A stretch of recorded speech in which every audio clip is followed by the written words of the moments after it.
Lan và Phong đang tham gia một buổi dã ngoại cùng lớp. Khi đến khu cắm trại, hai bạn phát hiện một chiếc xe đạp cũ bị bỏ quên dưới gốc cây. Chiếc xe có khung sắt đã chuyển sang màu nâu đỏ loang lổ, còn phần chuông xe bằng đồng thì vẫn sáng bóng. Lan này, sao khung xe sắt lại bị rỉ mà chuông xe đồng thì vẫn không sao nhỉ? Hỏi hay đấy. Hình như cái này có liên quan đến phản ứng của kim loại với oxy trong không khí thì phải. Bỗng nhiên, một nhóm bạn bên kia đang đốt lửa chạy hét lên. Ôi!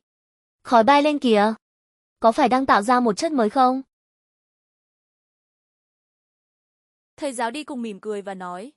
Các em có bao giờ thắc mắc điều gì xảy ra khi kim loại hoặc phi kim phản ứng với oxygen chưa?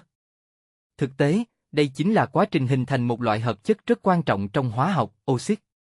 Hôm nay, chúng ta sẽ cùng khám phá xem oxit là gì và cách kim loại, phi kim kết hợp với oxygen để tạo ra chúng nhé. Xin mời các em vào nội dung tiếp theo của chủ đề oxit. Hai tính chất hóa học.